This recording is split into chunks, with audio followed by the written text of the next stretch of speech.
What is up, bras, and welcome back. So the Atlanta Major is officially over, so it was time for me to go back and watch as many games as possible to see if there were any secret tricks that the pros were using that we needed to know about. Definitely got some good ones in here, and it's also going to be mixed in with a couple cool tricks that I used in the show match that we played on stage. I know it's on yacht, but I did get a lot of questions about like how I got up on the bunk bed, so gonna expose that one for you guys in this video too. Also have some that were used before, but I figured since they're still used in the highest level of the game, I would throw them in too. So let's get right into it after I quickly mention that G Fuel has officially started their Black Friday BOGO, which is one of their biggest sales that they do all year. They have so many good flavors with the sale, and they even have a bunch of tubs that got a special limited blacklight edition versions. So if you haven't tried G Fuel, it is the perfect time because they are always clutching up for me whether I'm editing, gaming, or needing an extra boost to keep up with the kiddos. G Fuel is zero sugar, has 140 milligrams of caffeine per serving, is packed with antioxidants, and is vitamin fortified. So if you'd like to get some G Fuel, it is the perfect time because they have so many amazing flavors that are on sale right now, and I got the link down below. So click on that one and let's get into the first Pro League trick.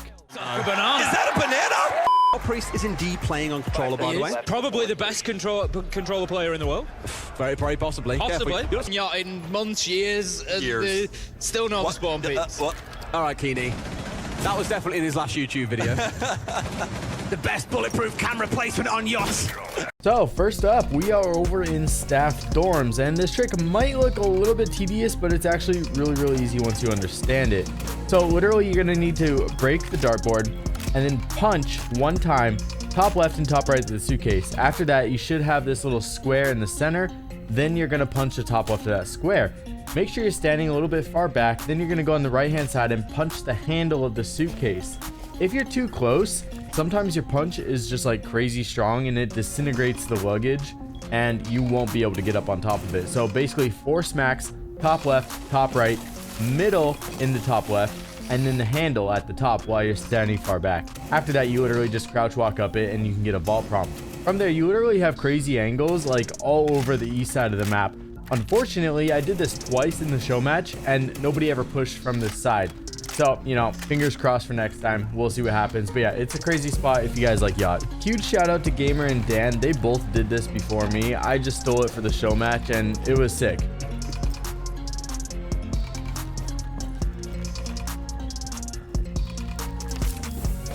And allowing SSG to play for plant denial. Final round of the half. Foltz is looking for that diffuser. The EMP comes out. That's genius. And now Foltz must deny the plant, but Hoven's taken down Ash, and all up to the world champion who can't quite. So this one at the end of the day is just a really cool play because I have literally never used an EMP impact like this in my entire life. I mean, heck, I can barely even hit a Cade Claw in the right spot with the EMP impact. This dude hit the Soulless, who was playing above, who probably could have potentially clutched the 1vx situation.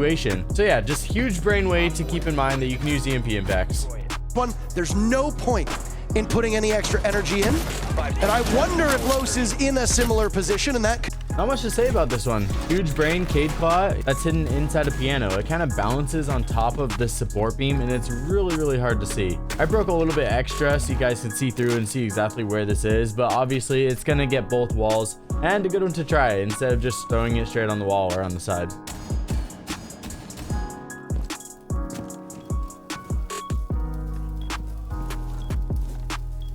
EMP to make sure everything goes swell. Well, first one activates. Greedy now has a hold of C4 if he wants to. Someone just didn't go. It's just a mute. Yeah, I think it's just above the. Oh yeah, because you look the mute jammer. Oh. I think it. Oh because it expands in a dome. Yeah. Right? So that point just outside of the radius of that mute jammer. This next one is an awesome mute jammer place for catering, and it's gonna hit the single wall. Now it's not gonna hit 100% of the single wall, but this is gonna completely counter EMP impacts because it's so far away. And as you guys know, most likely Thatcher is gonna be banned like nearly 100% of the time. So basically, if anybody's trying to hard breach it, you're gonna have to hit the far left side, and a lot of people just don't realize this, and it might take them a little bit to figure it out. So a good way to delay time and the wall.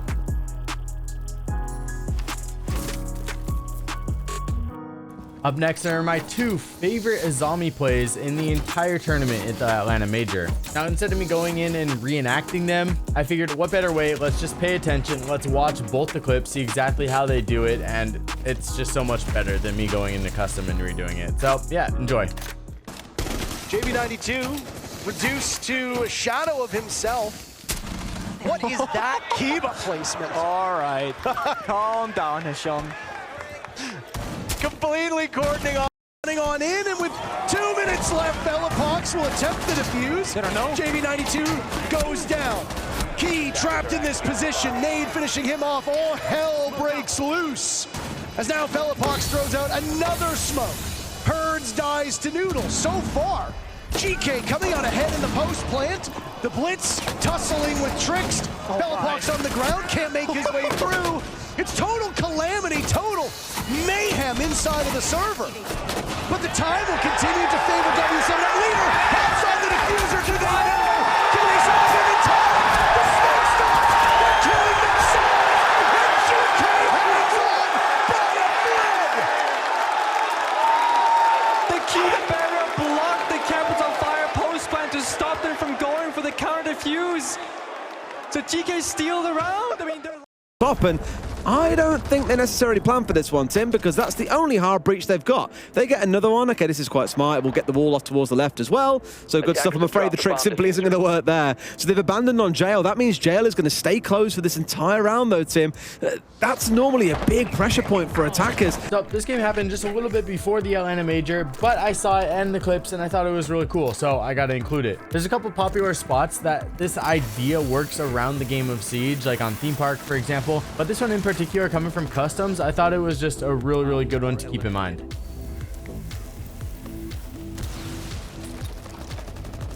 Yeah, you know, punish in Fury for every inch that they take. And already they've sort of chosen not to do that. I'm not saying it's not going to work, but by turtling. So, crazy pixel inside of the boxes in the basement of Clubhouse that I did not know existed. You are going to be able to use it to visually see people through the kitchen hatch, and then you can use it as like a discount mirror, but you are not able to shoot through it. If you didn't know about that pixel, now you know.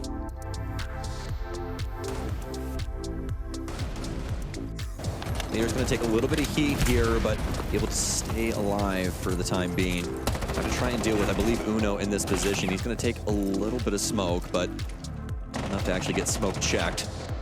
Does have those impacts, too, that he can try and dance around with. But, oh, my, what a discovery here.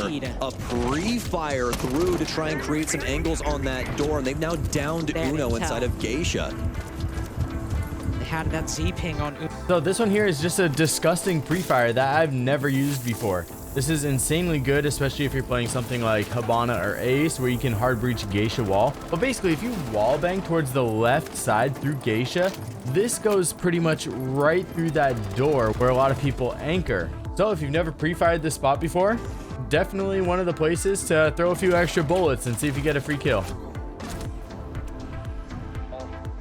No, he didn't know it all. That's why he was staying in the battle, was the idea. And then as soon as prep phase ended, he sprinted off downstairs. And I think was trying to look for anyone trying to, as you sometimes see teams do, they'll enter in through the garage door because it's soft and work their way up the stairs from there. He was hoping to catch someone, not to be the case here, but every chance that he can work some more magic as we go along. Canadian with eyes on the Valkyrie, holding around here inside of Solar, and that appears to be the main point of it. This one right here is super simple. It's basically just a way to get a 100% perfectly accurate crazy drone in Solarium every time you guys are attacking Chalet. If you simply just look up and then bounce the drone on top of the vertical beam, it bounces back from the hanging light and then lands on the pole that's holding the lights, and you will get this 100% crazy drone. You can drive it around, get some good views.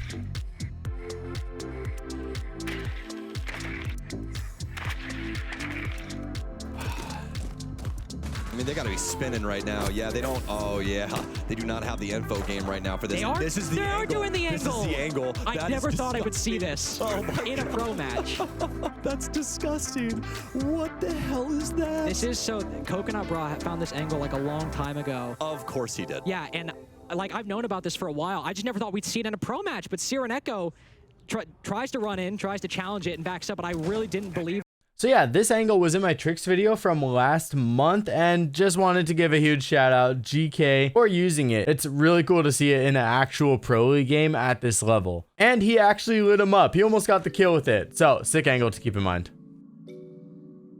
Bomb site and using that to their advantage. Ooh, okay, good impact trick though from Bibu. Can he land the second one? Okay, two destructive devices from Ace, what are they called? Selmas, there we go. Destroyed, oh, and a third! Wow. Mowgli came over and threw his impact as well. That is massive now. Wolves have completely eliminated all of the hard breach that Alpha Atheris have brought to the table. I might call it here a bit early. I feel like they've lost the round. This one, oldie but goldie. If you have not been impact tricking game room like this on Oregon, you can open up the floor and then throw an impact at the top of the fan, and it's going to get off any hard breaches on the other side from the closet. It's been around for such a long time now, and this is something that you see in so many Pro League games. So even if people know about it, it's still really good to use, and you should definitely give it a try too the next time that you're trying to deny the breach and walk in. I like this. They got the double shield, they got the all mine, they got the Cuba Bears from the Azami as well. You know? Did you know that if you just shoot out and break one section of a door, you can then follow up a punch, and as long as that punch breaks 3 pallets, you are going to be able to get a vault prompt. If you melee too high or too low and not in the center of one of the pallets, you are not going to be breaking 3. You're only going to break 2 and you will not get a vault prompt. This works on windows and doors. So a good one to keep in mind if you want to have some extra fast entries. Sort of SI qualification, major be damned, doesn't even matter. But getting that top 4, 100% secure. He looked towards the old spot for the default camera. He's like, wait, where? Oh, it's right. This one is just a quick call out because after the nade change, you're no longer able to perfectly cook nades in order to get them to blow up right beneath of defenders and get free kills. But I do want to just quickly show 2 ways you still can do this. There are certain places on maps, like on Bank, for example, you are going to be able to throw nades up on top of bookshelves, and then you are going to be able to land and bounce them and still detonate below. You're also going to be able to just break out 1 layer of floor on pretty much any area of the map as long as the floor is destructible, and then throw a nade up in the wedge, and then it's going to detonate. But I did just want to quickly highlight 2 alternative methods. Agara hook pulled out, ready for it. There go Candelas to try and soften up that big window, and in they go. Trick's good enough for one. Immediately flicking over, pulling it off. Up next is another combo that's been around for quite a while, but it's something that if you have a duo and you guys are playing and attacking dorms a lot, you definitely got to try it. You're going to have a Ying on big window. They're going to throw Candelas all over the place, and then you're going to have an Amaru into kids. They're going to be able to quickly take out people playing on the rotate and around in the kids' dorms area. If you haven't tried it yet, you've got to give it a try. It is crazy strong, and it can be done with as little as 2 people. Anyways, that's going to wrap it up for this video. If you are listening to this towards the end, I truly appreciate all the support that you've given me. Check out that crazy G Fuel sale that's going on right now, and I'll see you guys all very soon in the next video. Love you all. Peace.